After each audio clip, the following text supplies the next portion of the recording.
Hi everybody. Thank you for coming. This has been a process in the making and we're glad to finally have you all here tonight to start this process.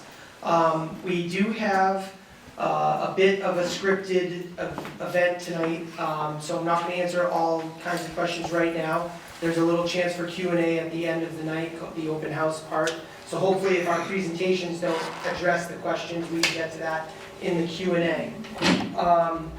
Because we think this process is, we want to approach this quite seriously, we also have Jeff Dietrich from Howard Stein Hudson, who will actually be facilitating more than staff will. We want to be able to kind of support you all and not have to run a meeting and worry about too many things at the same time.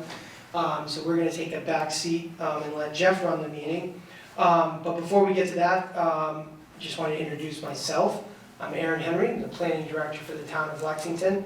I've been in town for a little over 10 years, planning director for the last two and a half. With me is David Fields.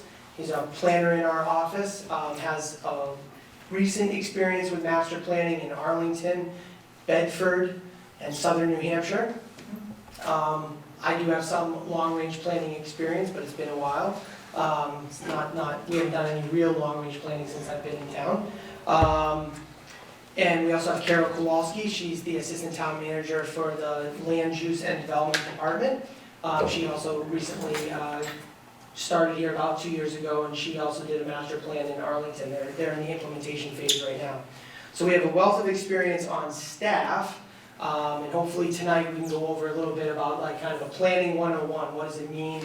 What is planning in general, and how do comprehensive plans fit in to that, and what does it mean for the town going forward? Before we get to that, the CPAC is technically a subcommittee of the planning board because under Massachusetts general law,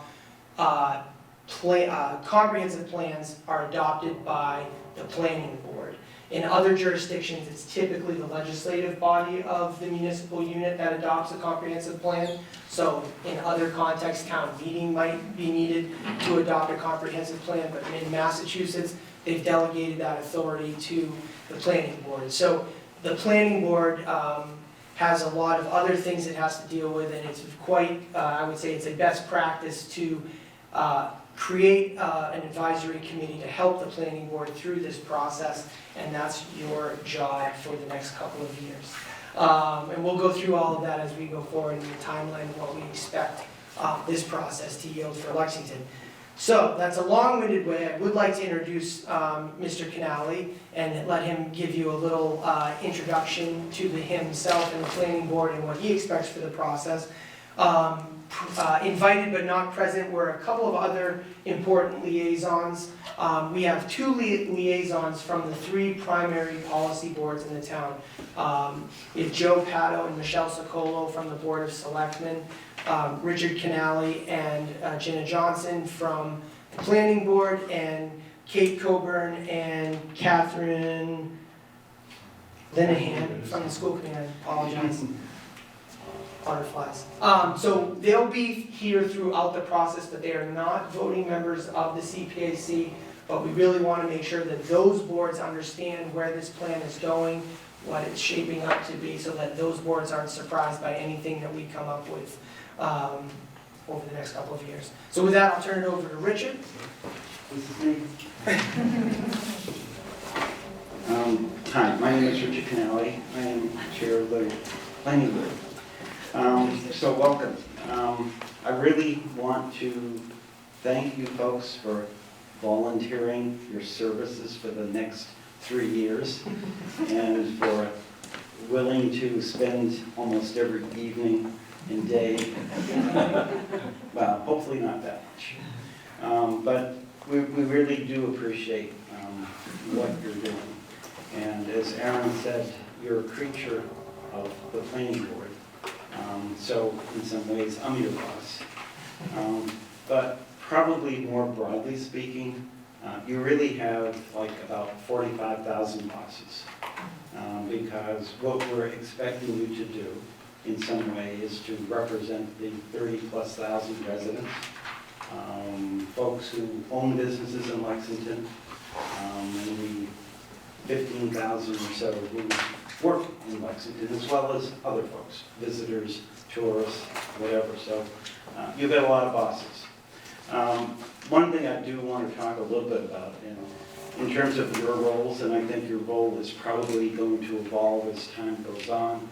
And I think one of the things that the facilitators and consultants will talk more about that. But I just want to say a couple of things. We created you trying to get as diverse a group of folks as possible.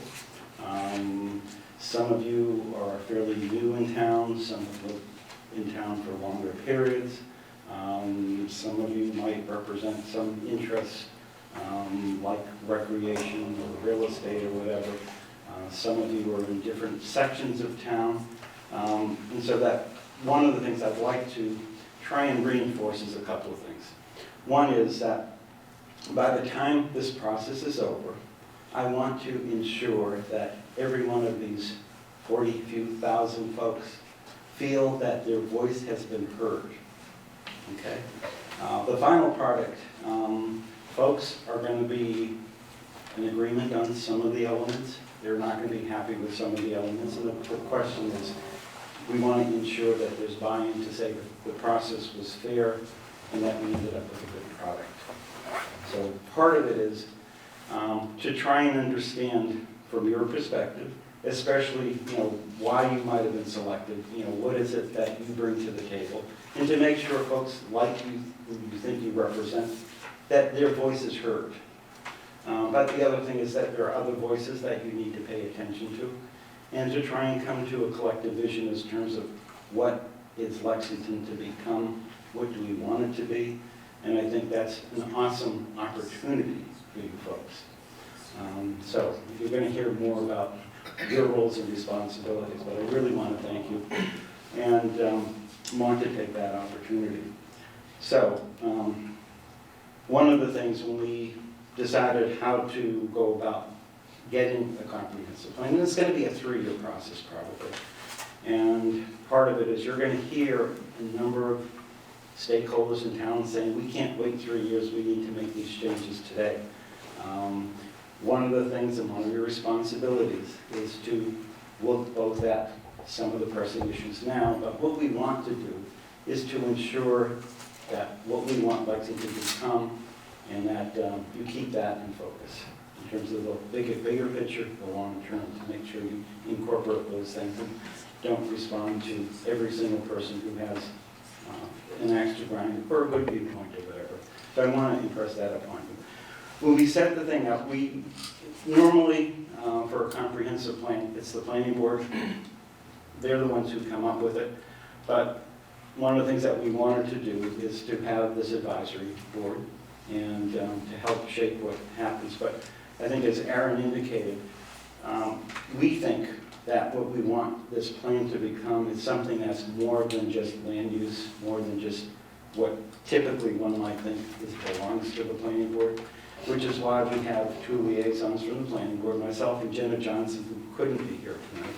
We have Bob Creech, who is one of our planning board members, and I think at other meetings you're going to get to see members of the planning board, school committee, and selectmen, so that we wanted to ensure that we had 2 members of the school committee be liaisons and 2 members of the selectmen, because the plan we're coming up with, obviously one of the big expenses, one of the big opportunities is schools, and normally schools don't fit into comprehensive plans, but we want to ensure that those kinds of needs are taken into account. And selectmen are worried about things like budgets and running the town and all these other kinds of things. So that's why we want this to sort of be a super plan that looks like at all of the needs of town. You're going to hear more, and you're going to get a lot more opportunities to weigh in on these things. So I just wanted to welcome you and to say we really are appreciative and want to thank you.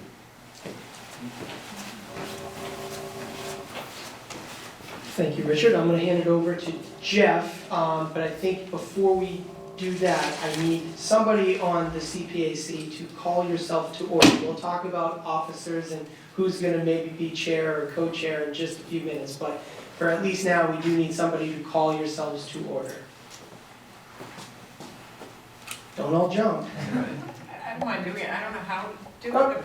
Say Call this meeting to order. I'd like to call this first meeting of the Lexington Comprehensive Plan Advisory Committee to order. You should be a co-chair. That was really Great hard. job. It's not so hard, right? There are a couple of pieces of business that I know we expect to get to tonight, but the first and most important in every meeting that I am ever in is introductions. And one thing that I like to do that I'm sure everybody hates but kind of comes to enjoy is an awkward icebreaker. Because it snowed today, I'm going to go with when was the first time you saw snow if you didn't grow up with it? That's the awkward icebreaking question. So we're just going to go around the room and introduce names, expertises, and the first time you ever saw snow. If you can't remember, that's fine. I just picked it out of a hat like 30 seconds ago. To start with, I'm Jeff Dietrich, as Aaron said earlier. I'm a public involvement specialist at Hardstein-Hudson. We're a transportation engineering and urban planning and design company based out of Boston. What I do is community engagement and meeting facilitation. So that's why I'm here tonight, to help you all sort of get the ball rolling on this very important process. I have to use the, make sure the mic is on. I didn't say the first thing about snow, it's my question.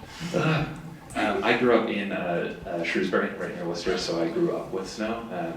The first time I ever remember seeing it was on the top of Bancroft Tower Hill Road in Worcester, where I was born and spent the first couple years of my life, and I promptly made a snowball and tried to get it to roll down the hill, and it didn't work. But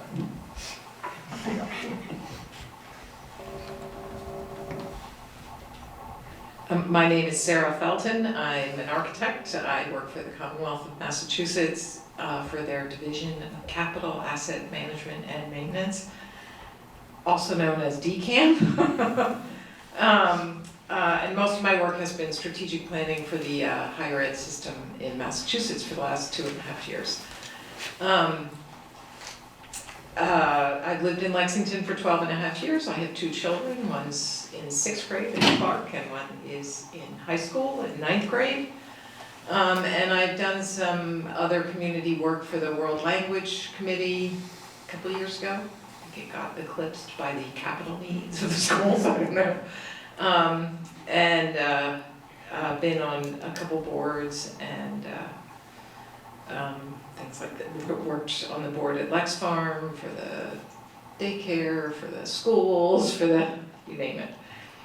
And I grew up with snow in New Jersey, kind of, a little bit. I don't remember the first time I saw snow. Hi, I'm Hema Bhatt. I'm civil engineer and I'm working for Highway Division MassDOT. I'm doing the project management for BG Sentinel projects. I'm in Lexington since almost 20 years now.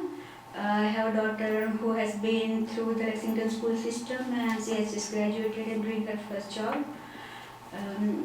I grew up in India, so the first time I saw the snow when I was in Ireland, maybe in 1992 or something. I was in Cork and first time I saw the snow. Oh, wow. Hi, I'm Stacey Butel. I have a background in urban planning and landscape architecture. I'm currently working for a pedestrian advocacy organization called Walk Boston in Boston, where we work across the state to make downtowns, schools, and just generally communities more livable and walkable. I've been in Lexington for about 11 years. I have 2 kids at Hastings School. And I grew up in Connecticut, so I don't remember the first time I saw snow, but I do remember thinking that it always snowed more, right? So I shouldn't say that given the snowstorm 3 years ago, but I remember after being a real young child, kind of in high school and other, thinking that it just wasn't snowing enough anymore. But that might have just been because I got taller. I'm not sure. I'm glad to be here.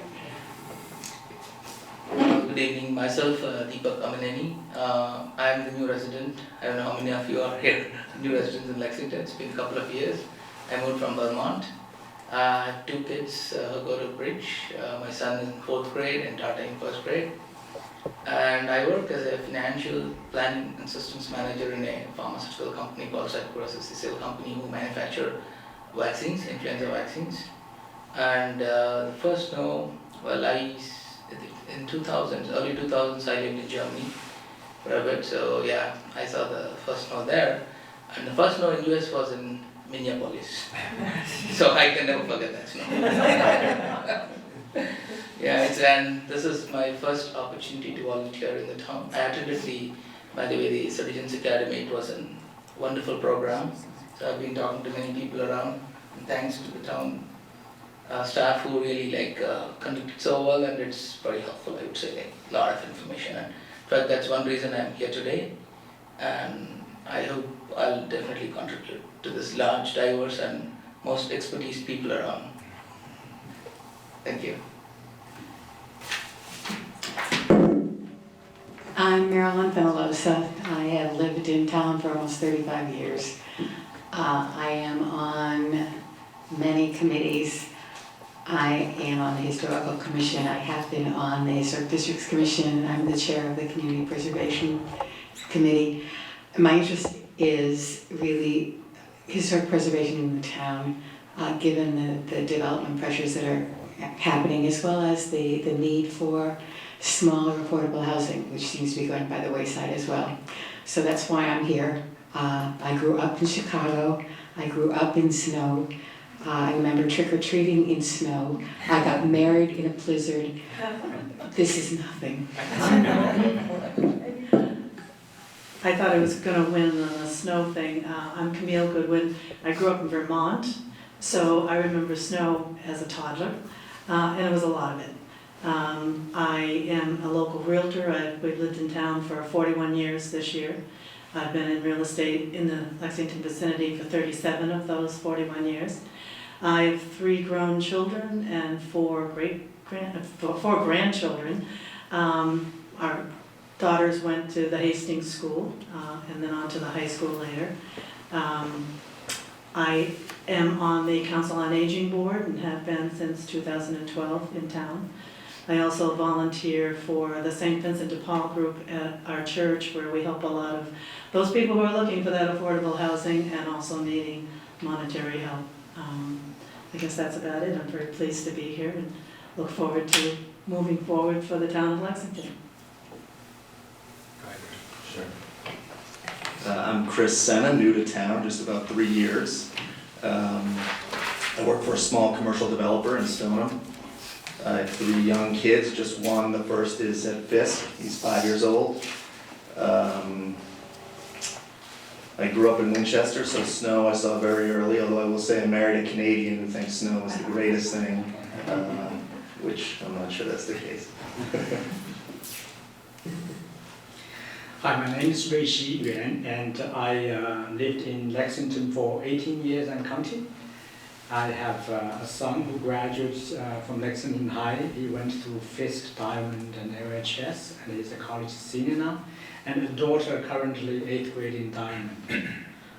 I am a member of the recreation committee, so I'm quite interested in all the recreation sports activities in town, which I think is very essential for us as a town and the character of it. And I grew up in China, and southern China, so the first time I remember clearly seeing snow is in 1975, and I was in elementary school, and it's a very rare occasion because it doesn't snow often in southern China, and the school was off. So we were very happy to play in the snow, and the snow melted very quickly afterwards, because it is a southern altitude.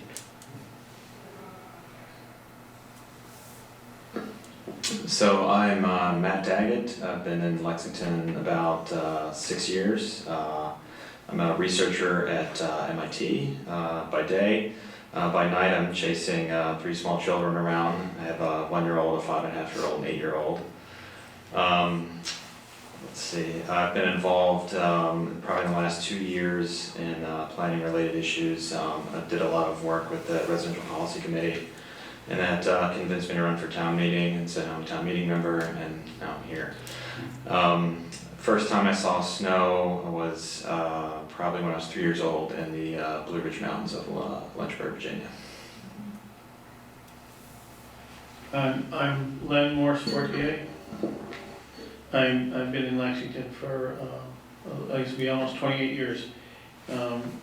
Educated in civil engineering, a recovering academic. I taught for years in the architecture school at MIT. Now I just do consulting on buildings. And I am a member of the Lexington Commission on Disability. So I suspect that part of why I'm here is for that reason. And I don't remember the first time I saw snow. I was happy to see it every year. Hi everyone, my name is Pat Sullivan. My background is in urban planning, and I'm currently the director of an organization called the Seaport TMA in the Seaport District of Boston. We're a business association working on transportation and land use issues in the South Boston waterfront. And I have lived in Lexington, my wife and I, for 7 years now. We have 2 small boys, a 5-year-old and a 1-year-old. The 5-year-old will be attending Estabrook in September, which is pretty exciting. He's very excited about it. I have previously served on the Grain Mill Alley ad hoc, or I think it was an ad hoc committee in town, so got a bit of, learn a little bit about, town, the various town committees that we have here, and that was a really great experience. And I grew up in this area. I grew up in Arlington, actually, so I've had snow my whole life, and I'm looking forward to not having any more snow this winter. Right around the Super Bowl is when I say I'm done with the snow. So, thanks. Just after the Super Bowl, right? Yes. You guys are going to have to do at least the snow question too, and introduce yourselves. Well, I did introduce myself, but I'm still the planning director for the town, at least for another 24 hours, hopefully. I'll just say my first memory of snow, I'm sure I grew up in Maine, so we got snow. I think, was there a blizzard of 1980? I know there's the 78, but I remember distinctly because we still lived in Portland and the snow was as tall as me, and I remember digging tunnels around the yard along the grass and had a roof over my head. But again, I was probably 2.5 feet tall, so that doesn't mean there hasn't been a lot of snow, but that's my first memory of snow. My name is David Fields. I'm a planner on staff here. I was introduced earlier, so hopefully you remember me. The first time I saw, I grew up riding shotgun in a plow truck. I'm from Worcester originally, so I don't recall the first time I saw snow, but I've seen a lot of it. Frankly, kind of thinking I don't want to see any more of it, but that's for another day. David likes to go to warm places whenever he can. Do you have a snow answer? Ready for one? I have a snow answer, if I must, please. I grew up in New Hampshire, but I was born in New York, Long Island, so that's really my first snow memory. And it was in the backyard, and I was a toddler. Thank you all. I do appreciate you indulging me in that. As I think some of you were in the room when we were saying it earlier, this is a relatively short night. Hope we get out of here around 9, but it's going to be a long process.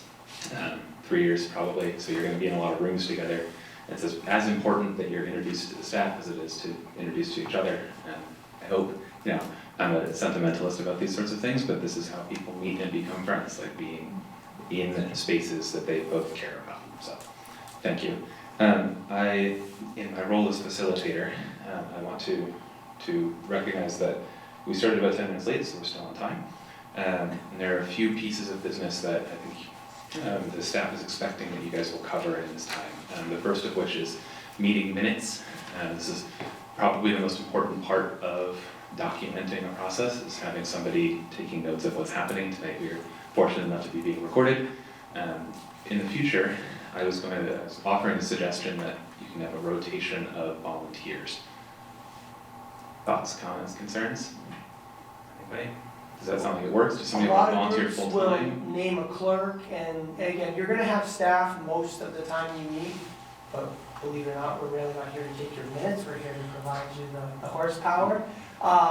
So we thought we would ask if there could be somebody to do minutes. We will help you with that, but if somebody can take notes, that kind of frees us up to run around. So don't have to have an answer tonight per se, but we just want to plant that seed that you guys have to figure out how we want to do that. We would like the help, and we will help you get it over the finish line. You don't have to do it tonight, we'll take care of it tonight. It's one of those, if there's an enthusiastic volunteer, it's great to just get it out of the way, but if you guys want to figure it out later, that's totally fine. Rotate. Aaron, did you want to talk a little bit about the officer structure that you guys were thinking about? Yeah, I think I'll probably use the mic just. Yeah, please. I'll come up here though, just so you don't have to travel too far. As I said in the packet email, a very, obviously traditional, structure would be chair, co-chair, chair, vice chair, secretaries, etc. But looking at what's kind of a best practice for comprehensive planning, we often see co-chairs. It's a little more egalitarian, a little less hierarchical. So we're not expecting you to make that decision tonight. You don't even necessarily have to make it at your next meeting, which we'll talk about later. But we do, again, want to plant the seed that we'd recommend you do a co-chair format, perhaps someone who knows a little bit about how meetings work, and maybe somebody that's not so new but feeling brave. That way we can kind of also, part of this process, we want to train you guys and build up your own capacities as resident volunteers. So again, we'd encourage you, if you're brave enough to do it but don't have practice, that's not an excuse to not do it. So again, we don't have to make a decision tonight on that, but really would encourage you to go with a co-chair setup and think about who you want to nominate. Perhaps at our next meeting we can settle that. Can you talk about the role of the co-chairs a little bit? Sure, that's a great, the question was just the role of the chair or the co-chairs. Well, really, at least through the first couple of months of the process, I think it's gonna be a rather staff-intensive, like setting up meetings and agendas are gonna be largely driven by the staff. So what we typically do, and Mr. Canali can tell you how we try to do this at the planning board level, how often it bears out. Sometimes we're good with Richard, we have a lot of autopilot, he trusts me a fair amount, and so I get some rope. But traditionally, and as we approach a meeting, staff will reach out to the chair or co-chairs with the draft agenda, check in, make sure there's everything's on there that you expect to be on there. If there's any issues, we'll work that out. And then really, it's convening the meeting, opening the meeting like you did a great job tonight, just planting the seed for the rest of you. And again, this is a slightly different process. I mean, it's not a board meeting that has applicants coming before it in public hearings. This is a much more, hopefully, flatter type of organization, a much looser type of organization. So again, I think that role is probably not as critical as it would be in a permitting situation. So again, it's basically staff liaison on day-to-day items that are popping up in between meetings, and then at the meeting, we just need somebody to kind of play this role when the facilitators aren't going to be here. Again, you're gonna have staff support. The plan is for you to have staff support throughout. Ideally, most of these meetings will have an actual facilitator on it. Right now, we're only out a couple of months with that, but we're gonna be talking later about phase 2, and again, that should be a facilitated aspect. So, shouldn't be a heavy lift, but we do kind of need somebody to say they're our leader or leaders. So, something to think about as we go forward. I think we'll go right into the next meeting, unless anybody else. Right, so the next meeting, I think in the packet we said we were thinking of the first panel towards the end, towards mid-February, but I think once we realize that date, we might want to give ourselves an extra week of breathing room. So we were thinking of doing a doodle poll for the last week of February. That's Monday the 26th, and I think that week ends with March 2nd. So we would do a doodle poll if that's an easier way to corral 13 people's calendars. And again, I'm not sure, this, on paper, we only had one person who couldn't make tonight, so I don't know if Tuesday nights work, that's good for us at the staff level, but you should not let that be the driver of what night you choose. Again, planning board normally meets on Wednesdays. David and I are typically committed to having to staff those meetings, so we'd prefer if you didn't choose Wednesday night, but again, that's really your now a live entity, and if Wednesdays is the night that works best for you, we will try to figure it out. So is that week in and of itself sound like a doable week? We would the February vacation kind of would probably been in a more ideal week to meet, but we don't dare meet during a vacation week, so we want to push that off 1 week. Yeah, I'm not going anywhere, but You don't have a ski trip planned or anything? I know, I wish. Okay, So are you talking about Tuesday the 27th? if Tuesdays work, that would be Tuesday the 27th. Now, that night, we're also trying to plan an event with a panel so that you would be coming to a meeting and then actually be kind of participating in a panel discussion. I mean, we'll have a facilitator and a 3 to 4 person panel, and we might need, 20 minutes ahead of that to do our business and then do the panel thing. So I'd like it to be Tuesday the 27th, but if we can't pull 3 experts together for the 27th, we may have to juggle that. But in theory, right now, we're in a position where that's far enough away where if we pick a night, we can probably drive the panel to that night. Tuesdays works for me. Works for me. I prefer Tuesday. Tuesday's fine. Okay? So we'll go with that as a rough date, and we'll still do the doodle poll, but we'll put out there that Tuesdays seem to work for the bulk of you. And again, as a large group of 13, I would anticipate at times like tonight, we're gonna have spotty attendance. That's perfectly okay, as long as we have quorum, and as long as you don't miss every meeting. But again, I think with this larger group, you're not getting thrown to the curb if you miss a meeting. I think with 12 or 13 people, if we get 10, 11 per meeting, I think we're doing well. And hopefully it's a slightly different 11 every time. So that's great. We'll follow up on that.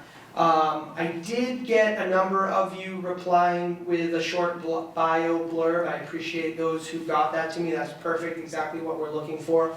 We want to package that back and send that back to you just so you have a little bit about your fellow committee members and their contact info. Again, you are subject to the open meeting law, so please don't call each other and talk shop. But again, running late to a meeting and you want to text somebody that, I'm just trying to find a parking space, the contact list can be invaluable.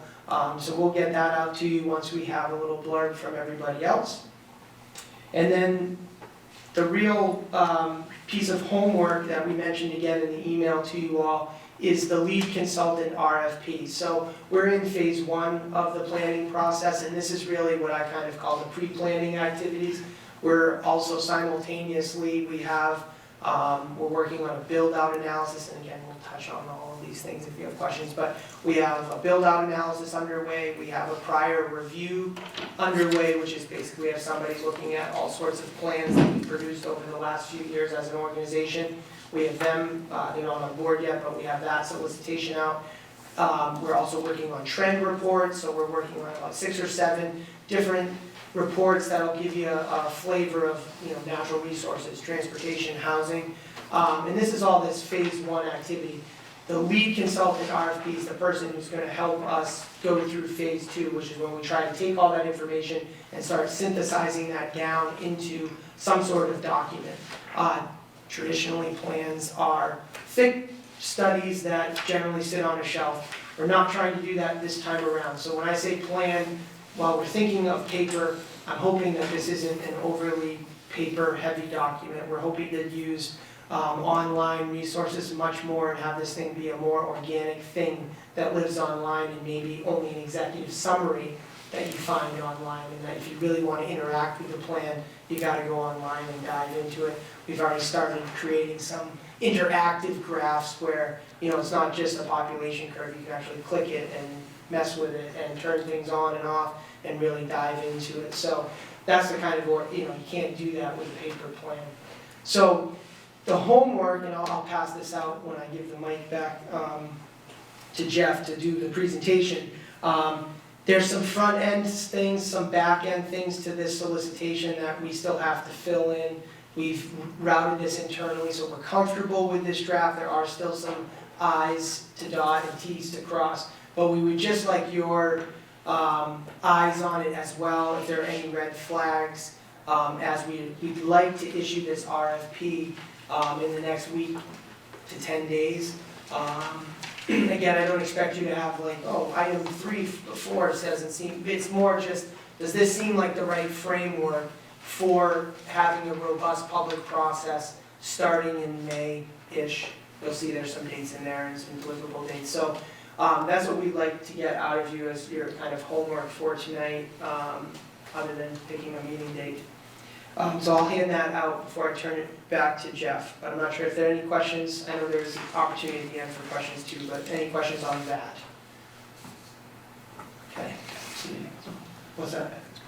Yeah, there was, did everybody get the information from the clerk's office on the ethics? And I won't be checking, but they will at some point. So make sure if you haven't done it yet, that you get that done. Any questions on that, contact our office, the planning office, or the clerk's office, but we can cover that if there's any issues. Okay, I'll give it back to Jeff. I'll pass this up. You're going to hear me use the word investment or invest a lot tonight. It's partially because I find words that I like and I just stick with them, and partially because I think that this first meeting is part of what we're asking you to do is invest in a little bit of orientation and framing, and that's what most of my presentation is focused on as well. So that's, I don't want to step on anybody else who wants to raise their business, but that's the last of the staff's list of what we think we need to cover tonight. Is there anything else before I launch into my quick spiel? I just have a question. Who wrote the RFP? Who writes it? Is that your office? Yep. Collaborative effort.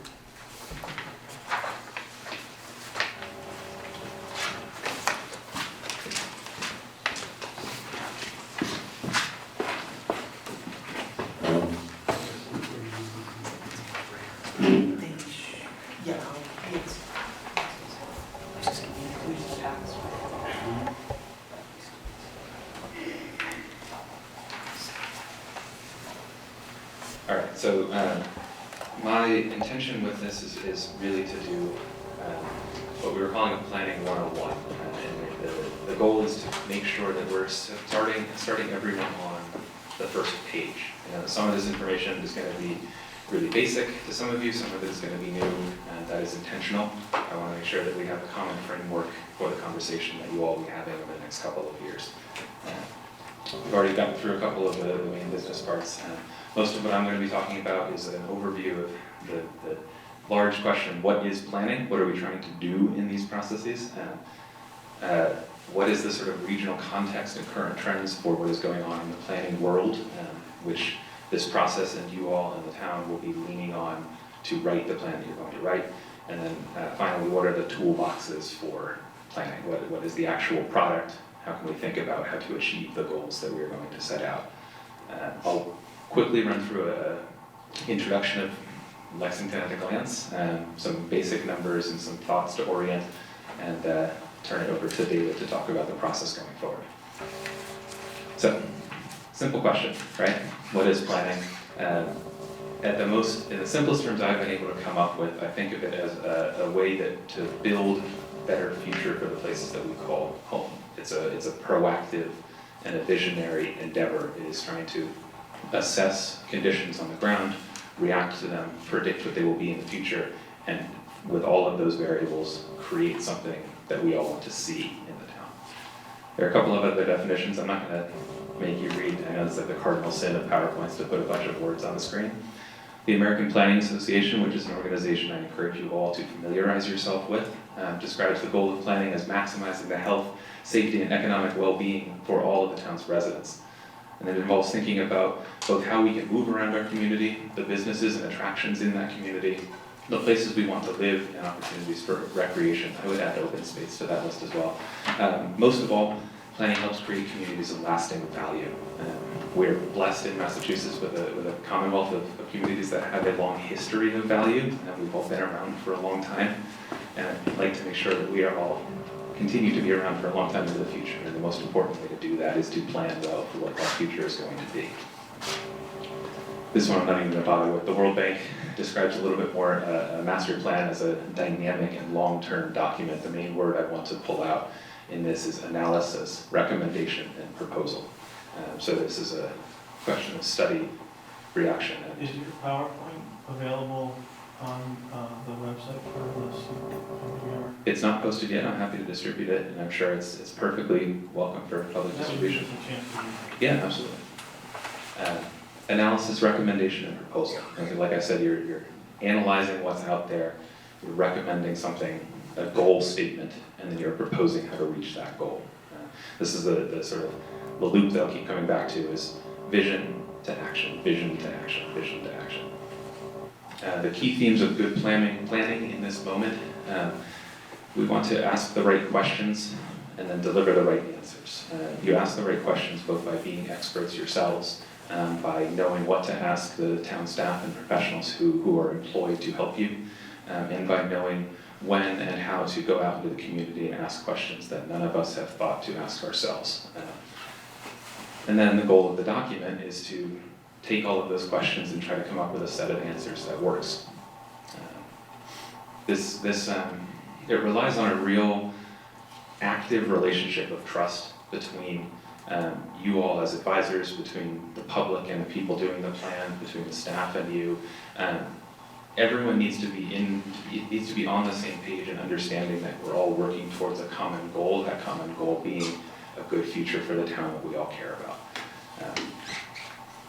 This is perhaps a newer, I hesitate to call it an innovation, because I would probably like to imagine that people would always have done community engagement, but in the 21st century we are really doing a lot more active, proactive public outreach than the world used to do in government. This is, I think, both important on its own and for its own purposes. People who live in the town have a right and an obligation to ask questions about what that town is and what it's going to be. And as I said before, because none of us as experienced, new to town, old to town, is specifically expert in planning, not expert in planning at all. None of us individually knows all of the questions I asked, nor do we all know the answers. This is a fundamentally communal and community building effort.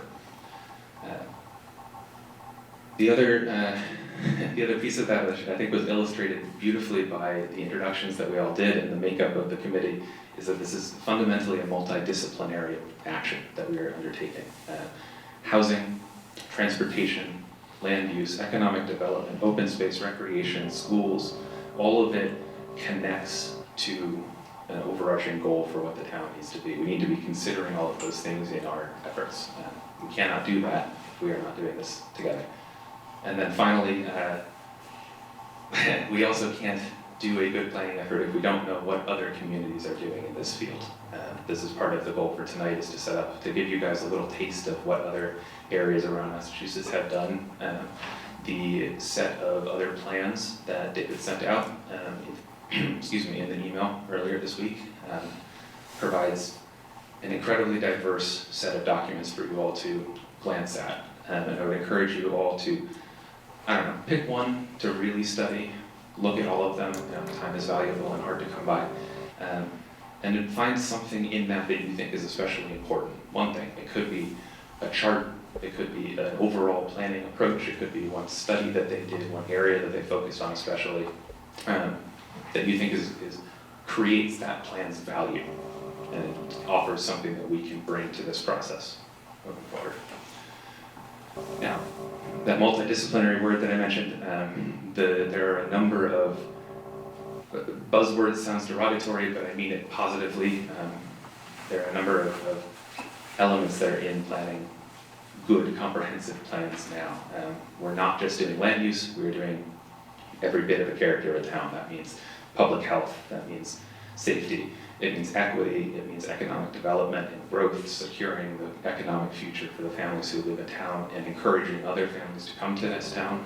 It means transportation, how people quite simply get to their lives is deeply interwoven with the land uses and the zoning codes and what is in the town that they are trying to move through, around and within. Open space, conservation, recreation, all of these are about how we enjoy the spaces when we're not working. It's how we play. Which is as important to the community as anything else. Quality of life, I'm sure means something different to everybody. To me, specifically, it means that if I think of the town that I live in Charlestown, in Boston. That there needs to be a balance of three key elements of work, play, and access is what I call it. Access both to everything within the town and other places around it. If a community fits those goals, I would call that a quality community for me. I'm sure everybody else has their own definition. And then finally, health has history and preservation. Like I said, we're in an old state. There's a lot of beauty in that. There's a lot of existing history and legacy to which we owe a great deal. And preserving that in a way that is integrated with the future of the town is a difficult, very difficult, and eminently important task. Before you leave it, what did you mean by equity? I did forget to say equity. Perhaps the most important, I'm sorry. Equity is generally stated a theory that outcomes and impacts of actions are distributed in an equal and fair way among different populations. So it is the idea of fairness and inclusiveness and environmental justice, specifically for communities who have not historically been given equal access to the resources of community and society.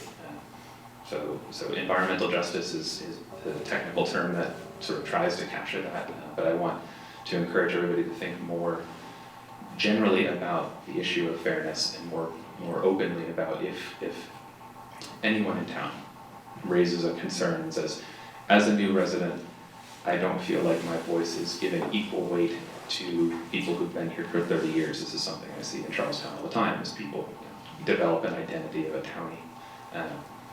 That is a fairness and inclusion and equity issue.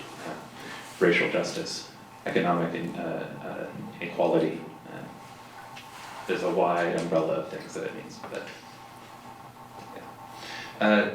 Very quickly, this is a long list. I wanted to give you guys a jumping off point for what I see as the sort of major regional trends that are in Massachusetts and in planning at the moment.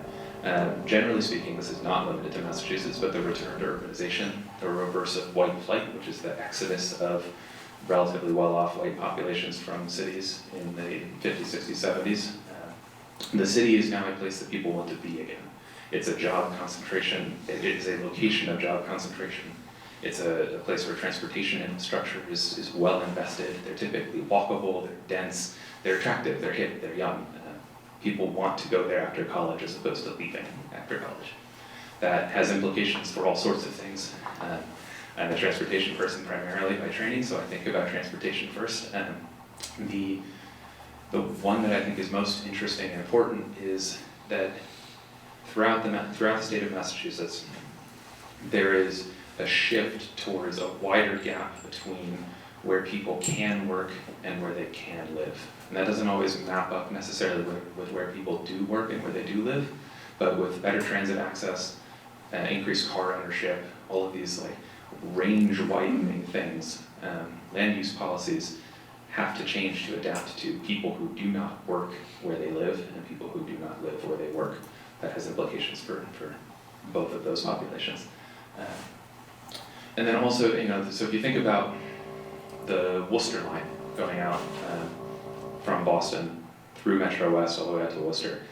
Nowadays, in my hometown of Shrewsbury, there isn't a commuter stop, but Westboro, West Boylston, Framingham, all of these sort of what my mother used to call bedroom communities are growing into areas of transit-oriented development that are attractive because they're areas of density around transit stations. And that can be everything from a commuter rail stop to a well-placed bus stop to access to the Minuteman Path. Right? It's not traditionally it's not traditionally called transit-oriented development, but I think bike commuting is equally an attractive thing for people. So, which leads into the third point, which is active transportation and recreation. All over the place, we see it in Boston, we see it across the country in cities like Portland and Seattle and New York and Austin and Chicago actually is a phenomenal example of a city that has great bike infrastructure and winter environment. There's an increased focus for people to get around under their own power, whether it's by walking or by biking. this is both. Whereas, you know, I grew up in the suburbs where you'd think about going out on your bike for a 10-mile ride on the weekend as a recreational activity. You do it in a safe space, off the road, away from cars. It's now a viable commuting choice, and that impacts parking minimums that are needed for buildings. It impacts where people want to live, how far they feel they can live from their place of employment, and cascades. Related to that is the complete streets planning. This is the idea that because people want to commute by all modes, they also need to be able to do so in a safe way, not just like painted striped bike lanes in all situations, but protected infrastructure where you can get it, sidewalks, access, and a network focus for those active transportations. In the same way we have a network of roads, people are starting to think about how to build a network of bike lanes and a network of sidewalks. This is all part of a focus on reevaluating active transportation towards destinations, rather than just, I'm going for the sake of going, I'm moving for the sake of moving, I'm going specifically to be somewhere and then get back. And I think perhaps I would put this as the most important, specifically and not exclusively because it's what I've chosen to do professionally, but public engagement and public involvement. This is hugely important, as I said, because it allows residents to give input to you all. It allows you all to get information from residents. It creates a relationship of trust and active participation that everybody can trade on, so that when the plan comes out, there is consensus and buy-in on the contents of the plan and the process of the plan. And then, as Erin said, these things are shifting online. There are a number of online tools that I'm sure throughout the process you will consider for your engagement strategies, from maps that you can, you know, put a dot on to say, I care about this here, or I do this, so I want the housing code here to be not dense because I want, you know, whatever people want to say. It can be public meetings like this. It can be online surveys, phone calls. There are a multitude of ways that people can be engaged in the process.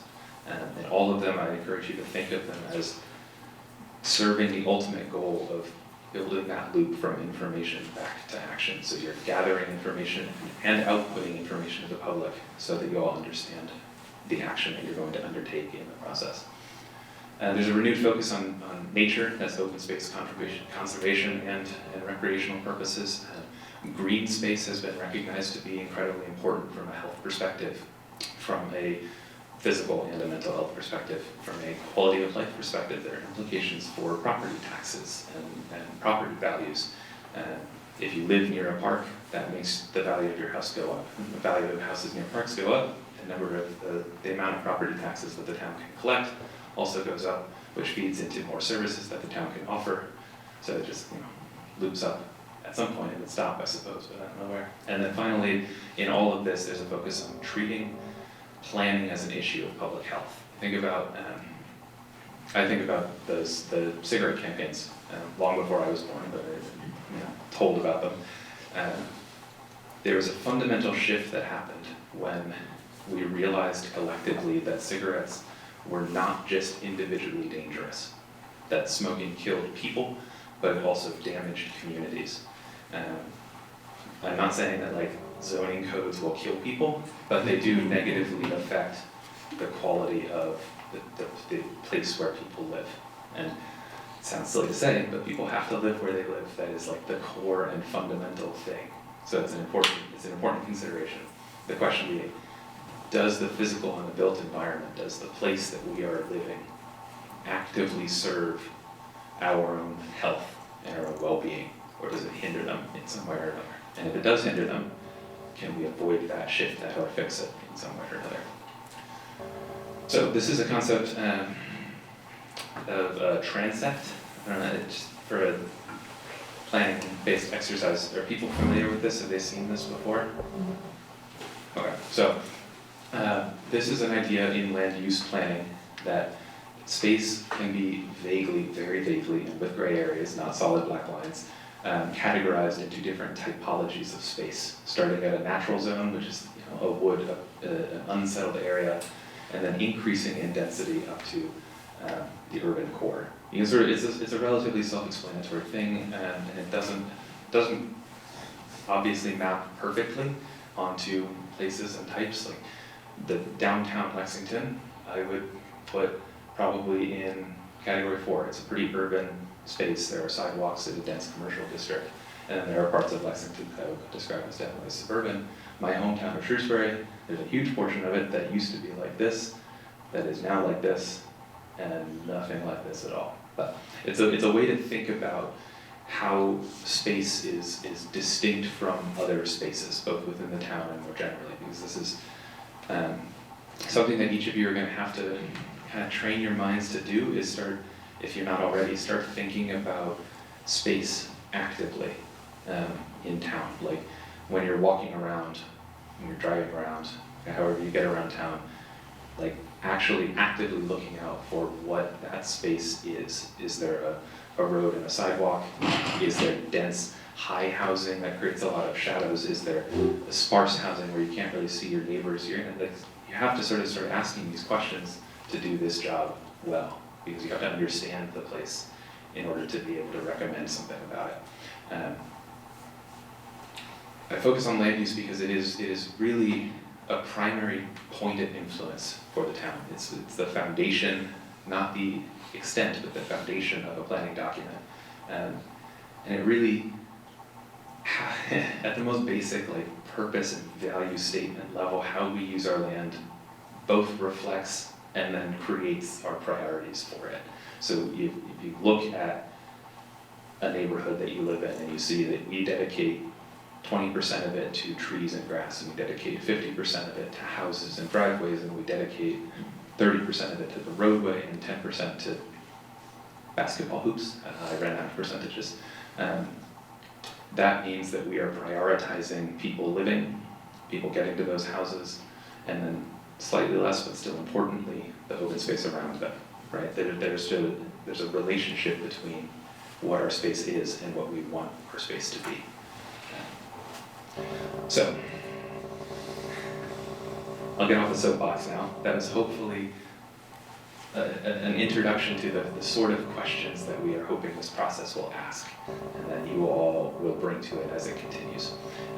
But I want to talk a little bit about the tools that are commonly used once we figure out the goals and the visions, how we actually enact them. Zoning codes and ordinances are something that you will all learn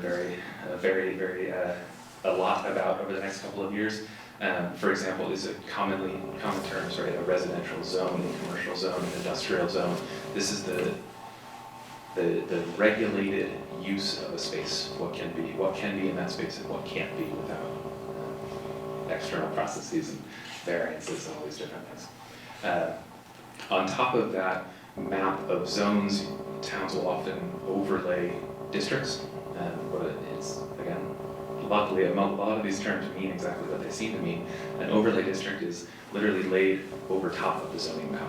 It either adds other restrictions or specific goal-oriented strategies on top of the existing zoning without overwriting it. So you can have a residential zone that has an overlay district of historic preservation or an overlay district of transit-oriented development, right? So if you wanted to encourage dense, multi-level development within a particular area, you could do that with an overlay district without having to fundamentally rezone the entire town or that part of the town.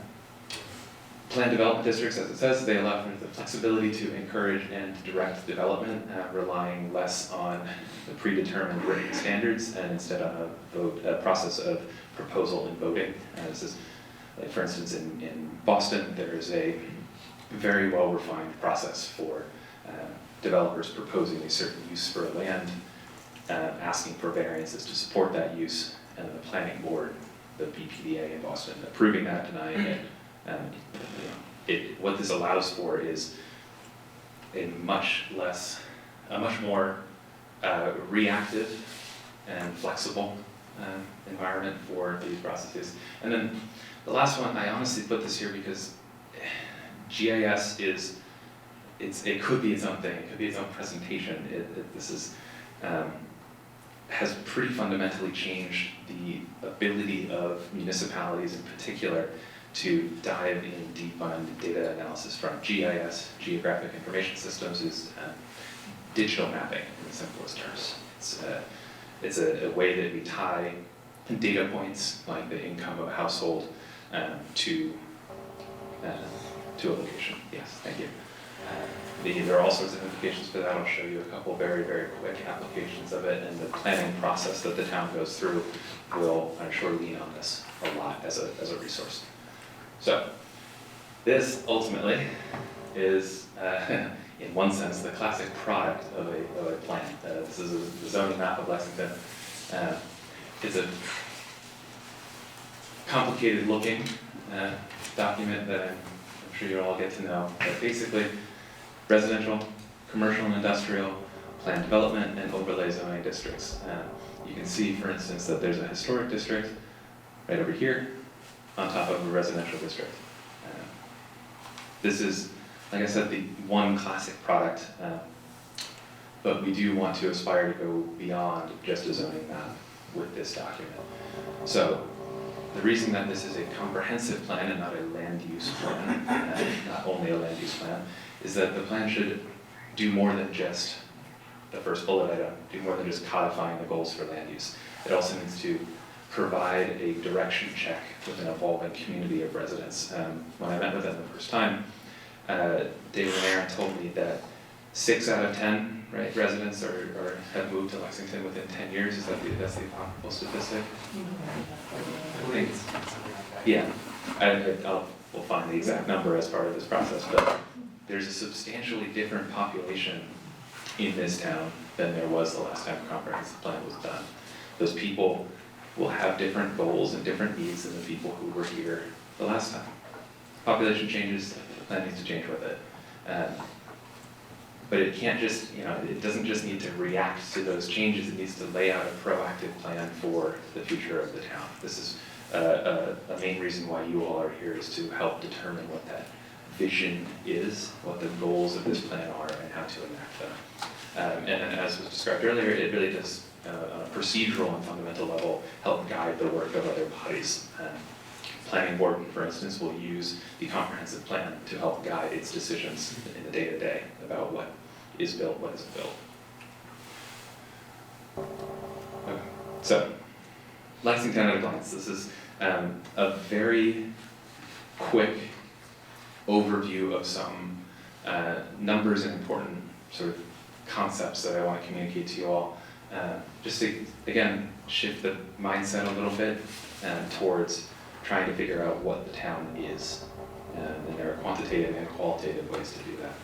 So, this, in one way of saying it, is Lexington, right? It's a population of 32,700 people in 11,531 households spread over a land area of 16.49 square miles with a median household income of $149,346, a home ownership rate of 81.1%, and a median property value of $736,600, an average commute time of 29 minutes, of which 72% of people drive alone, 8.96% of people take transit, and 8.7% of people work at home.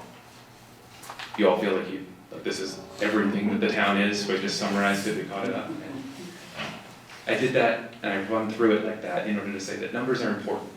They're a key to understanding what the town is, but they're not the only thing. This is also Lexington. And this isn't even remotely comprehensive itself, right? I picked 4 images based on my experience with the town. Downtown district, churches, schools, children, Revolutionary War reenactment that my parents took me to, screaming at like 5 a.m. when I was 7. I hated it. It's the worst thing in my life. But I then remembered that it was awesome and asked to go back every year for the next like 4 years. Point being, there's a qualitative reality to what Lexington is, and that is within each of the people in this room, as well as each of the other 33,000 people who live there and the 45,000 people who move through it on a daily basis. That's hard to capture. You have some sense of it, each of you in your individual experience, in the interactions that you have with friends and neighbors and colleagues and family, But a big part of this process will be getting other people to tell you about that reality for them. Right? So you somehow have to distill that down into a process for planning a future for every one of those people and their descendants and the people who will move in after them. Like that's a big task. I just want to take a moment to try to hammer in the gravity of it. So I'm going to run through a quick grouping of numbers, mostly pulled from that list I just ran through. This is not comprehensive. This is a single poll from American Community Survey data, so it doesn't look at trends over time, which are hugely important to understanding the path of growth that the town is experiencing. I'm doing it just to give you all a flavor of the sort of quantitative information that you might expect to be thinking about over the course of the process. And obviously, that whole process will dive significantly deeper into this. So, first of all, median age. I don't know if you've noticed it shifting, but this is a 30-year track of ages in the town of Lexington, going from 2000, 2010, and projecting out into 2020 and 2030. This is included because it's an important data set. You can see that there are trends in here that are pretty immediately apparent, right? By 2030, in 2000, there were fewer school children. You can see population sort of naturally aging. And over the course of all of these, you see a sort of consistently low population zone, right? 25 to 35. It gets a little bit higher, but compared to the middle-aged and older and the young, it's consistently low. That might reflect your personal experience of the town, it might not, but it is something that you'll need to consider in the planning process. Is it okay? Is it good? Is it healthy? Do we agree with that trend, being a very family-centric neighborhood, or do we want to somehow encourage more young professionals, 25, 30, 35-year-olds to move to town? And if so, you have to then ask the question, how do you accomplish that, right? So, demographics, race and ethnicity, I include this because it's something we should all be aware of from an equity standpoint that I mentioned earlier. Lexington is pretty substantially a Caucasian, a white, not Hispanic town. It's about 70.5% white, 24% Asian is the second highest. That's 2.9 times more, something to keep in mind. Language. 30% of people in this town speak a language other than English. The top two are English and Chinese, followed by Spanish. It's about, English, Korean, English and Chinese and Korean, followed by Spanish. This is not the same as limited English proficiency populations. That's important because people who speak other languages in addition to English have a very different lived reality than people who do not speak English or speak very limited English and can, sorry, I lost track of my sentence. Those people have a harder time engaging with services, engaging with public processes like these. So these statistics aren't available at anything lower than a county level, but in Middlesex County, 9% of people on the ACS, which is the American Community Survey, the data for the American Census, 9% of people speak English less than very well, and 30% of those people, 30% of people who don't speak English at home rated as speaking but less than very well. So this is just something to keep in mind. If there is a population who is not reached out to in English language processes, how do you do that? How do you encourage their input? Not just give them opportunity, not just leave room for their input, but actively encourage it and ensure that it's captured in part of the process. In addition, I put this one in because mostly I found it interesting more than anything else. 89.2% of the town population are U.S. citizens, which is slightly under both the national average and the Massachusetts average. I'm not a demographic specialist. I don't know what to say about that, but it's an interesting number, and it gave me something to think about. So, household income. I'm going to dive a little bit into this as just an example of a few different ways that we can think about the same information. So this is the median household income in the United States, the Commonwealth of Massachusetts, Middlesex County, of which Lexington is a part, the town of Lexington, the Boston metropolitan area, and what I'm calling neighboring towns for simplicity, but is really the Puma of which Lexington is a part. I'm not going to remember all the towns. Shoot, Bedford, Arlington, Winchester. I think there are 5 total. Waltham. Yeah, perfect. See, thank you. Waltham, Winchester, Belmont. Yeah. So, the point of putting this up here is that in a graph display, you can see Lexington has a significantly higher median household income and a extremely significantly lower poverty rate than both the national average and Massachusetts. Now, you can think about that data a different way. In the Commonwealth, this is a sort of heat map of household incomes, same data set, bucketed into 5 different categories. You can see that Lexington being here, there is a belt of affluent towns in eastern Massachusetts surrounding Boston that Lexington is undoubtedly a part of, and that speaks to the urbanization trends that I was talking about earlier.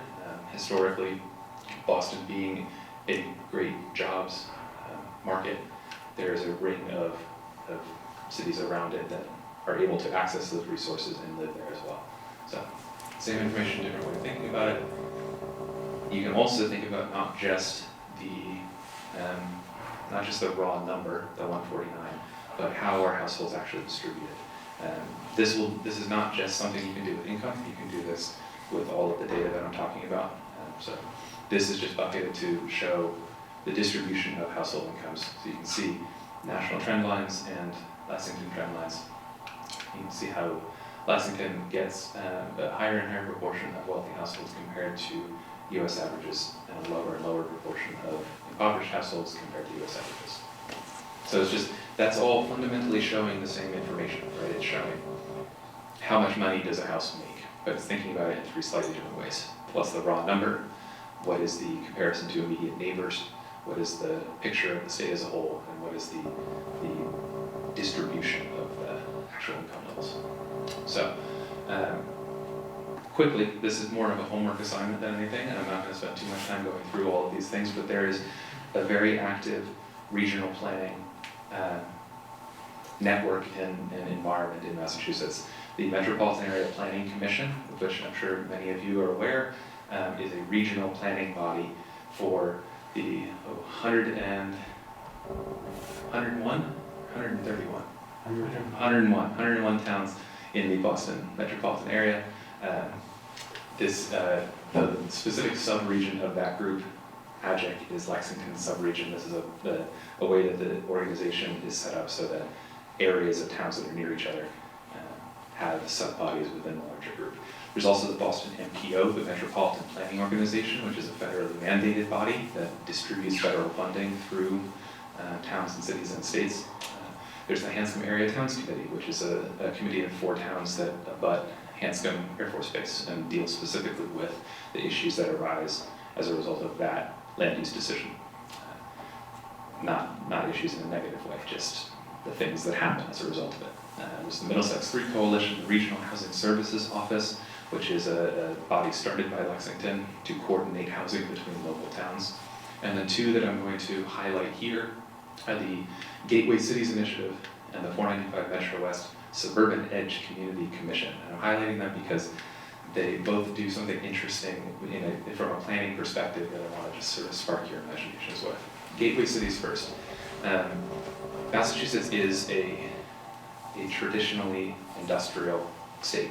There are a number of cities around the state that grew up on industry, grew up on the paper industry, grew up around trains and around specific products that have either moved west or been automated or moved south, or for whatever reason, they're not here anymore.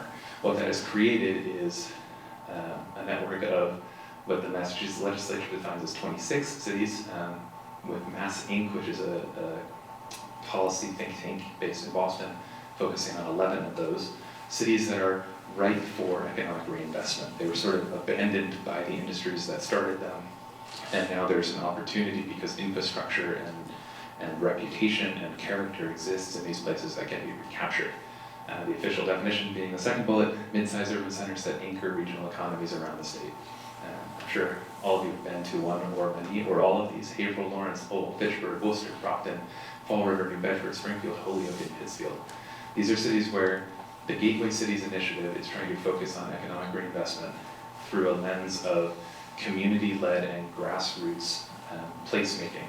Placemaking being proactive efforts to make spaces attractive. Planting miniature gardens in a tree shed, putting a parklet out where there used to be a parking space, adding little benches, easy, low investment things that have a high return and visual impact. They are trying to be research supported and grant backed, so the organization Mass Inc. is trying to set up each of these cities as places that have opportunities that can be quantified and acted on in that way. And they're doing it by leveraging a lot of those new trends that I talked about, online engagement, people-focused, people-first planning, as opposed to zone-first planning. And the point overall is to try to expand the number and spread of attractive, livable, workable urban areas. This would be a success for this organization, would create 11 to 26 vibrant new cities in Massachusetts. So let's play out a future where this is a very successful effort, right? Having a Lowell, which is a near equal job center to Boston, or equally attractive job center to Boston, equidistant a little bit further from Lexington would change the patterns of livability and land use in Lexington. That's something that we should all be aware of. Secondly, the 495 Metro West Suburban Edge Community Commission. This is a state appointed through the legislature commission. I put this glibly, but their goal is to ensure that state and local policy efforts reflect the priorities of suburban communities as well as urban and rural communities. Now, I put them on here because they are about to release a report that when it comes out, I encourage you all to read. They are using strategies of last mile transportation planning, smart growth, and zoning tools such as starter home districts to really try and jumpstart an actively planned smart growth strategy for these 23 towns and cities. So, all right, that in very broad strokes, more or less on time, is a set of framing remarks for all of the things that are going on outside of Lexington that I think we should all be thinking about as the process continues. But we're here tonight to talk about Lexington itself. So David is going to talk about the process that we are undertaking tonight. Unless there are any questions, if I didn't explain anything, or if there's immediate confusion, let me know. Thanks. Yes.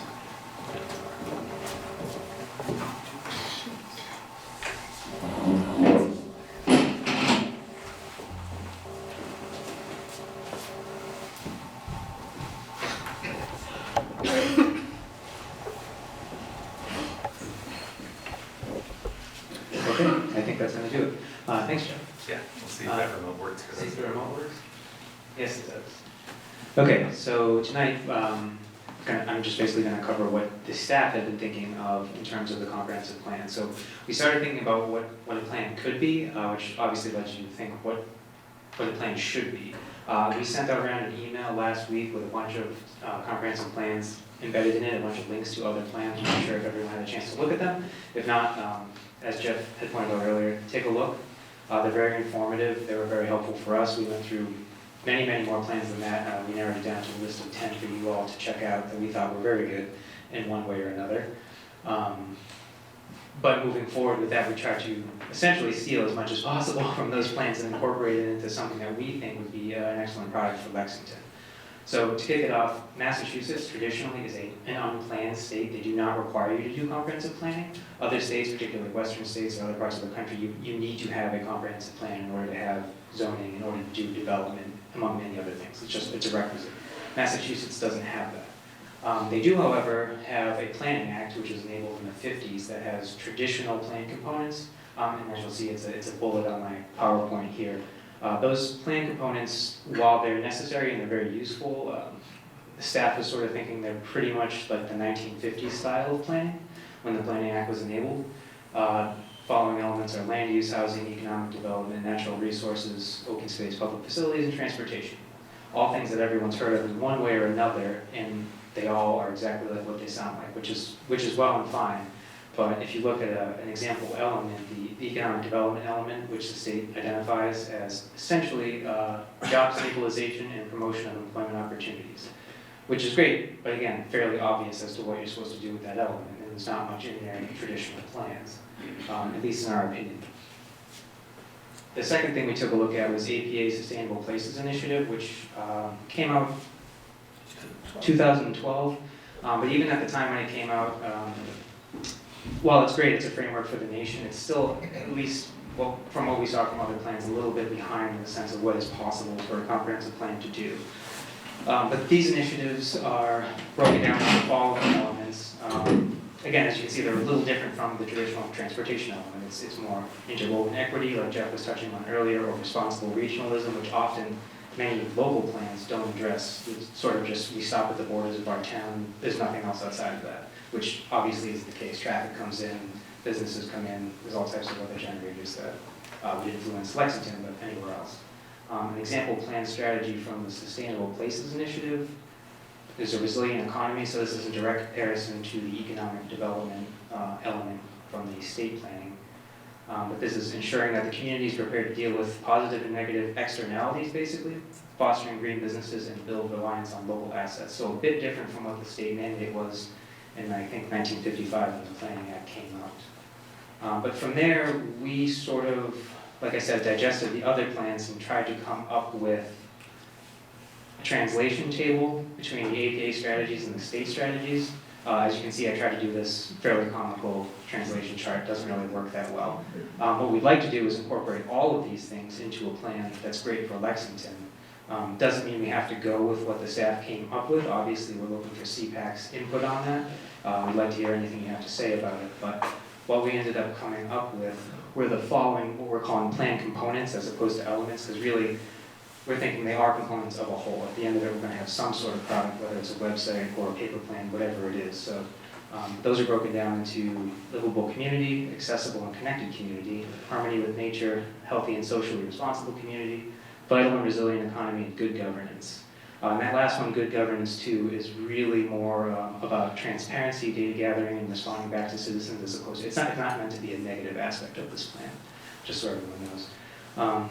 An example plan component of this could be the accessible and connected community component, which again promotes a balanced transportation system, plans and designs and maintains effective infrastructure, which is really more proactive planning, less reactive planning, which oftentimes we kind of get lumped into. And you pretty much can read the rest of the following, but more or less what we were trying to do is come up with something a little different, a little more forward thinking, in that we can actually use in the future as opposed to looking to the past and building off of that. While it's necessarily important for the data points, we don't think it's necessarily important for where the plan wants to go. I think that was pretty much it for this section. Any questions from anyone? I think that was, thanks for presenting this, that was really good. I think when you talked about the elements, so do we get the opportunity to discuss, there should be like more elements, or this are the elements we'll stick to? No, absolutely. It's totally open for discussion. Those are merely suggestions. What we came up with, like I said, after digesting all the other plans we read, but certainly open to suggestions. So in the lead RFP, you'll see that we've, as David just highlighted, one of those plan components. We've tried to outline a little bit of that in that lead RFP, just so that the consultants that we bring on have an understanding of what we're trying to do. And again, when this process started, asking town meeting for an appropriation for a comprehensive plan update,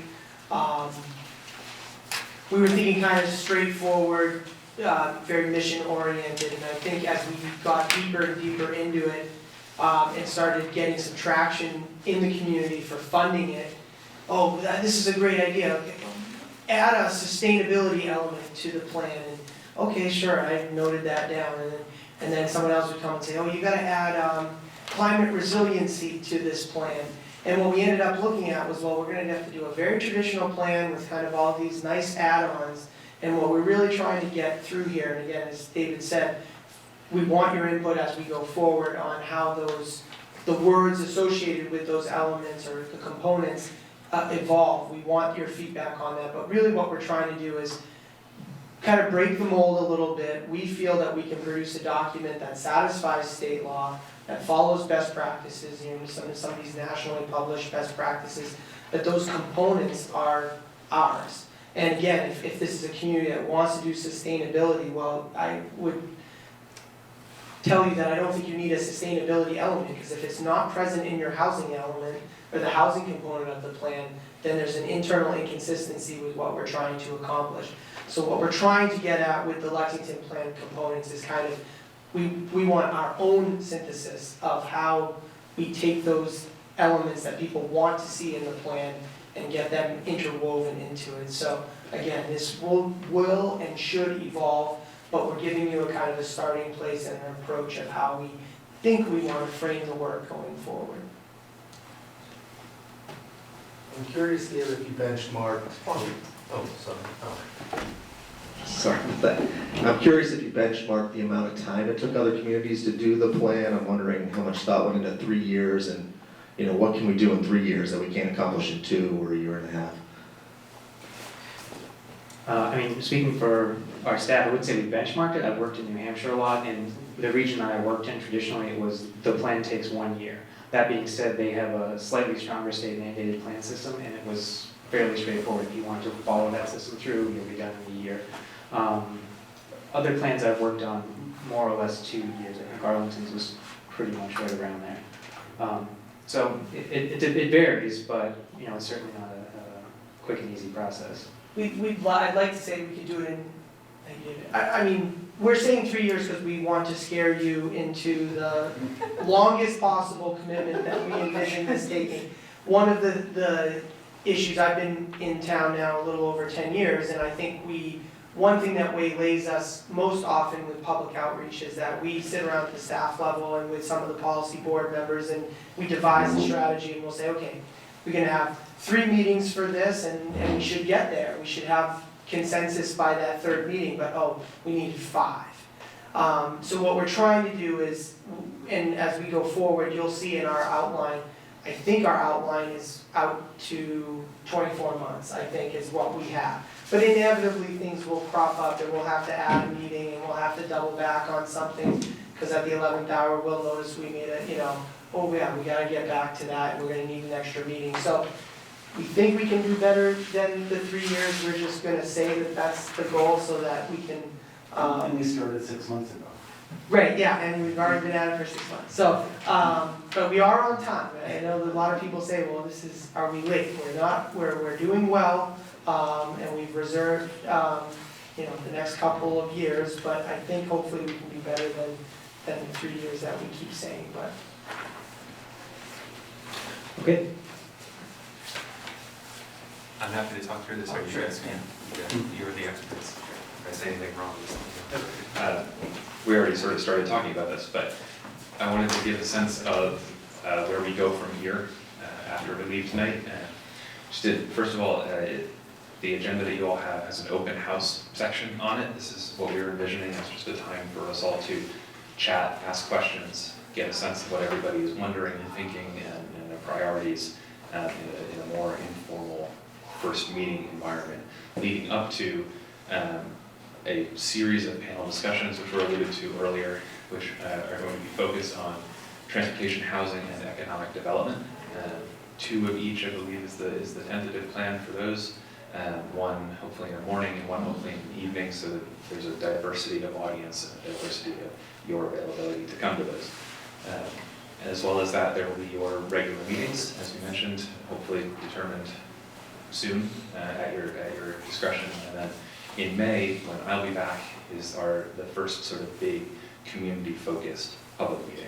So this is, you all have had a couple of months to onboard and think about questions and get educated on these issues in the panel discussions and really have a sense of what you think the priorities are for the plan, what your priorities are, what each other's priorities are, and then check in with the other 44,987 people roughly, who live and work and play and move around Lexington. So that's the sort of immediate next steps.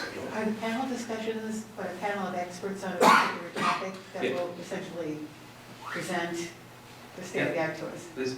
Yeah, so I think they're envisioned as 3 to 4 to, depending on numbers, availability, and suitability experts. They're So these public, are educate available us. to you guys. Yep, totally open to the public as an event, So, but they are intended to make sure that everyone on this committee has an understanding of these issues going into it. And I think just, sorry, I know we No, probably please. it's the open house, so we can cover it there, but I think, again, the concepts for the panels was as much about recognizing, as we've said, kind of, we want to make sure that your capacity and understanding of the issue is a little bit elevated beyond where it is tonight, but also that of the community. And I think we were talking early in the plan design process about when do we go out to the town and start asking them, soliciting their visions. And one of the fears we had is that, we need the public to digest some of this information so that if you just ask the man on the street today, what do you think? They don't necessarily have the context that we think you're gonna need to actually move this plan forward. So what the hope is that over the next few months, we'll have these panels that'll get you guys up to speed a little bit more and thinking kind of big picture about what is happening in and around town, and also the public will start participating in those. And then when we have this meeting in May, we can finally start to ask the question, okay, what are you guys thinking? What do you want to see this plan accomplish? So there's some method to the madness of this phase 1 plan, but so hopefully that explains. Yeah, and for what it's worth, just as a company and a person who does this stuff, I was really attracted to this approach and this model. I think that what we typically do is start with a statement of problems and goals and opportunities, a hypothesis, and then we go out to the most dedicated, interested stakeholders, educate ourselves and learn from them, and then we will spread to the wider public. And that sort of pipeline of becoming experts on a thing at the same time as the most interested and engaged members of the public sets us up really well to effectively engage with everybody else who has a stake in this project. That's the end of the presentation portion. And like I said, the structure that we were envisioning is just sort of an informal chat. And that does mean that the microphones will come off, we'll be able to stand and stretch and talk and give the people in the back of the room video camera a break. But if there's anything that anyone would like to say now, please feel free. I open the floor, and then at some point, somebody does need to officially adjourn the meeting. Sarah, I think I'm gonna have you do that when the time comes. And that needs a vote, so you guys can make your first vote. Please, yeah. So one of the things that I thought was pretty interesting about the RFP and the presentation that you just did about thinking about planning from a different standpoint and bringing in different ways of not so much siloing things like transportation, land use and such. I thought that's a great way to approach it, and yet we're having panel discussions that are very segmented. So I'm just curious to think about ways of maybe, we know that all of those things fit into the components that you've outlined, and I'm just thinking about, could we start thinking that way and try to get out of that kind of that framework that all of us that went to planning school have in our heads? Sure, yeah, and we noted Thought the, we'd sneak by one meeting, let somebody down. yeah, we noted the irony in that as well, and we do have a series of trend reports that we're working on that are more traditional data points. We will have a transportation trend report. The idea being that, and really the fun part, at least from my point of view, for us and the rest of the town is, how do you make those things into what I was showing at the end? So we have all this data, and that's wonderful, like Jeff pointed out, you have all these numbers. What do they mean to everybody else, and have you actually talked to anybody about that? So I think that's where the real plan is going to come together, at least for me. And with the panel discussions, it was more of a sense of, we need to talk about frank issues with the public, and issues that they care about, you know. If we advertise it as an accessible and connected community, I'm not sure that anyone would really know what that means, but point well taken. I would also encourage all of you, when you go to those meetings, to bring exactly that perspective to it, and that is both effective as for you all, sort of asserting yourself over the process, and to start that relationship building with the public, to say like, hey, we're talking about transportation, that's the word that everybody knows, and here's how I think of it, here's how the town staff is planning to approach it. Does Do these goals make sense to you? Do these like ideal statements agree with your experience of the world? So, I just have I'm gonna turn this on. It's on. You have described that you in-house have a 24-month sort of process idea of what's happening in the next 24 months. Is that something that will be shared with the advisory committee to look at?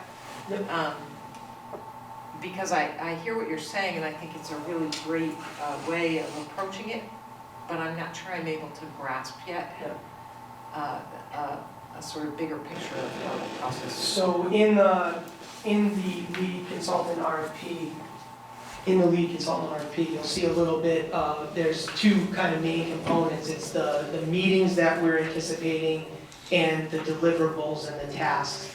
And from that, you can, and we have Gantt charts up the wazoo that have all of this in it too. But we have that calendar, but you will see it for the person walking out of here tonight. It's in the lead RFP, but we will be translating that to a more digestible format for you in the future. And my guess is that has to be flexible. So that we'll end up at 3 years if we have to. Right, well, I think there's a point in there where I say, the CPC will meet monthly for the next 24 months. So I need you to meet with us 36 times. Something to that effect. So yeah, we're trying to build in a little bit of wiggle room in this contract, but yeah, we absolutely will have to be lots of, I think, what was it, advise, and there was a nice little buzzword there, but we're gonna be, we view the process as quite cyclical. I mean, we're gonna have lots of iterations and coming back and confirming and moving forward, so that's one of those aspects that will be on the fly most of the time. So regarding to the RFP, do we have submitted bids yet, or we still, they haven't been published? No, we haven't, no, we've just done an in-house draft for you guys to look at the high level, and then as later on, there's some dates in there. I mean, we'd like to issue this in the next, I think it's since February 2nd. Issue the RFP, yeah, that's not going to happen. We're gonna give you more time than that. But you gotta have a date to work on, right? You need a deadline to move, so, What time when do you want them to get their input back to you by? When is their deadline? I would say, yeah, early next week. To my taskmaster, David keeps me on, I'm a softie, I would give you more time, but no, we'll put the pressure to you. And realistically, I think Aaron mentioned too, with the idea being like, are there major red flags? Are we headed in the complete wrong direction? If you have other comments about the verbiage or how it's written, that's fine, but we didn't expect you to go in and redline and send it back. But feel free to do so. Just the intent was, are you comfortable with what we're sending out? Because the responses that we get back are based on that. And I think probably the April meeting of the CPAC will likely be interviewing the finalists. So again, the plan would be that staff, we will solicit, we'll put that out to bid. We will vet, we're hoping we're gonna do a very extensive outreach here. We have collected not only local firms to look out for, but we're gonna go national with this. Doesn't mean that we'll find somebody nationally, but we're not just gonna send this to our 5 best friends in the consulting world and pick the one we like the best. We're really gonna try to hit the ground hard on this and hopefully bring back a couple of finalists to your meeting in April. That's the rough plan right now.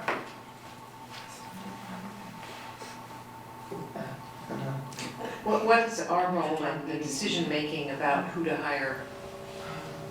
Well, that's a good question. You guys are full of good questions. You picked a really good group. I guess to be frank, I think we are likely to make the suggestion, but we really hope that your interviews are instructive and that there's no dissonance between what we want and what the CPAC wants. And if that gulf is there and it's large, then we'll revisit what we need to do. But ideally, we're in lockstep at that point.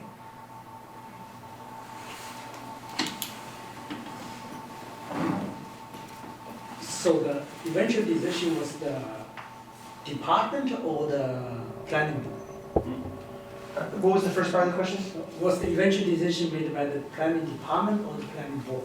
In terms of the RFP specifically? In terms of the hiring of the. Oh boy, Richard's gonna take the mic. I'm gonna say staff before he takes it. So I think as Aaron talked about, trying to get everybody on the same page, I think it's the same kind of thing. That we hopefully are going to be working collaboratively and that we're all going to agree on it. And if we don't, we have to figure out what's the problem. So I think in anticipating that we're all going to be on the same page. We'll all do it, everything collaboratively. On a very procedural level, is that staff makes a recommendation to the board and then a decision is voted upon, or how do you? Well, this is it. I don't think we actually do need to go to the planning board with this appropriation the way it was engendered, but as Richard said, we're really not trying to step out on anybody or anything. So again, if there is some sort of discord about how that process goes or this, the finalists, I don't think we're gonna go forward at that point. We would likely pull up and address the issues, because this is obviously the early in the process to be running into major problems. We expect this process will not always be singing kumbaya, but we like those conversations, those hard conversations to be about, direction we want to go in as a community, not how did we end up with this consultant. How far out are we looking with the plan? Great point. Well, it's not all on staff to decide that. I would tell you, and I'll pass it on to David before, but traditionally plans are quite long-term, usually, 20, 30-year plans. Transportation planning is usually a 30-year plan. Again, just my personal opinion on this is that I think given where this town is at and the distance that it's been over 15 years since the plan was last updated, I would prefer a shorter horizon. There's trends and reports that we're gonna do out to probably 2030. But I'm not certain that we should have goals that say, well, in the year 2029, we're gonna try to do this. For me, I think there's a lot of strategic decisions that have to be made in the short term, obviously, particularly with including schools, including public facilities, that I think that there's certain elements that are gonna need a shorter time horizon. So it'll be a little bit of a blend. I will move to adjourn and let Sarah second. I'll second that, all in favor? Aye. Great. Thank you guys very much, and again, you don't have to run away that fast. So next meeting, we will send out a doodle poll, but look for that last week in February, the week of Monday the 26th, with a tentative of the 27th, as we discussed earlier, but we will put that out just to make sure, and we have to run that by the panel. Congratulations, guys. Off and running, yeah, thank you.